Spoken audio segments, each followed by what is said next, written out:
So it's fair to say the current model isn't sustainable. Quality is getting buried in crap. Trolls are monopolizing conversations. The old school model is paralyzed because advertising is drying up and circulation is shrinking. The new model hasn't figured out how to stand by itself. It keeps leaning on old distributors for content and public discourse directing. So how does journalism get past this? Philip Lee, a journalist and professor at St. Thomas University, says it just needs to do what it does best. The key is going to be, all right, what can we do that people can't get somewhere else? And it isn't, providing a kind of headline service. It's not going to be doing movie reviews. It's not going to be doing, things that you can't. That's true. Those days are over. You have to do something that's excellent enough to make them want to go there. And there's no automatic transaction anymore. And that's the challenge for journalists, is that it used to be that if you wanted to know what was going on in Washington, you wanted to know, that was and you wanted to know what was going on in curling, and that was the source where you got it. Well, that's lost.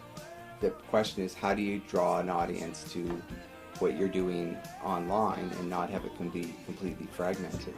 And I think it really is going to put the pressure on journalists to be excellent, to make people want to go there. And then when they're there, they get introduced to people that they don't think that they didn't know, right? So, if you're only interested in celebrity news, you miss the story of, somebody locally who's done something remarkable. Well, if people go knowing they're going to get good stories, then they'll be there. The people that look for authoritative news sources will continue to look for authoritative news sources and find them. They just may not be always in the same bed, so there may be a combination of things. But, like people talk about this, and I know it's all true, the cocooning, that people are just, especially on the edges of political belief. Yeah, that, and people talk all about that. It's probably true. But I would say I am better read today as far as news than I was in the so-called glory days of newspapers. The mistake of newspapers has been to say people don't recognize quality. We run it down to the lowest common denominator.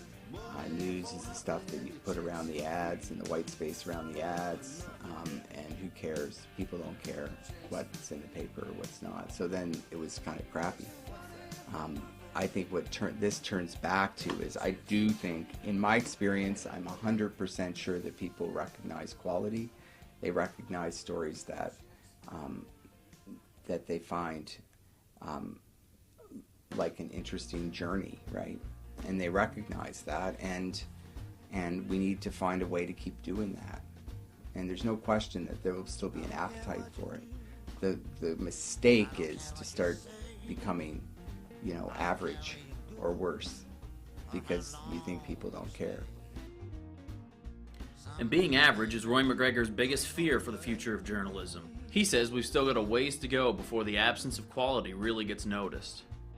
It's going to take a long time before we get to any real crisis point where anybody makes any real thoughtful decisions on it. What you and I are talking about is what very, very few people are talking about.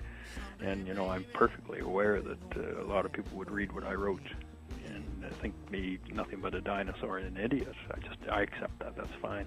So I think it's got a long way to go before people are going to say, hey, there's something wrong with this. We've got to bring quality into the internet as well. But what will quality look like? The web's given everyone the means to decide what is relevant to them. People can filter their media consumption down to the most minuscule levels. Quality is now more than ever in the eye of the beholder. Too much internet is a bad thing, right? But on the other hand, I have, for instance, the Washington Post sitting next to me. It's going to go unopened because I know if there's any story in there worth me reading, it's going to get to me through all of these channels I have coming on my dashboard online. If there's something that's supposed to hit me, it's going to come to me through my self-selecting, aggregation channels. For me, it makes me a better rounded individual because I'm able to curate things faster. now I learned, I can keep in touch with things going on in LA, things going on in DC and New York, and hopefully the world, at a much quicker pace. And maybe I'm only getting snackables, but I'm still getting a much broader view, and I think I'm still a more rounded individual for that. And if this filtering's got you worried, Mark Tunney wants to remind you that it isn't exactly new.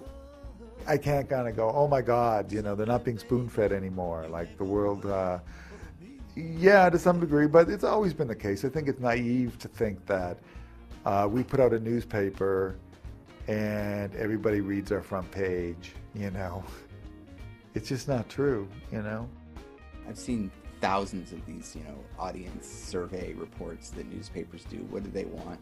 They make no sense because, one guy wants, more comics, and the next guy wants more political reporting, and the next guy wants better sports stats, and another guy wants an expanded bridge column. And, you're like, what?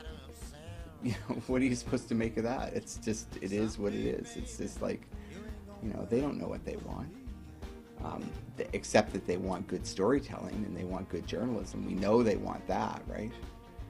When I see the way people social network and the various technology and the way they get along and the way people can organize and the way people can raise money, I do think it's a revolutionary thing. I just don't know how that revolution is going to play out. Putting up original content that's good, there should be a way for you to utilize these new platforms in a way that helps you. In the 2.0 world, people want to be able to be involved in it in some way. And I think that the person who figures out local, inclusive excellence is going to be onto something. So what will journalism look like in the future? No one's sure. But the times are changing, and the current mess we're in can't stay afloat much longer. The future is yet to be made, but some things are becoming more clear. Technology will be part of it, of course. So will the audience, in a role more active than ever before. But it's pretty unanimous that what journalism needs to survive into the age of online is quality. Quality writing, quality reporting, quality means of distribution. Innovation is needed, risks need to be taken, but the quality's got to be there. Now, anyone can write a story, and if you want to be special, you got to do it well. Someday, baby, you ain't gonna worry for me.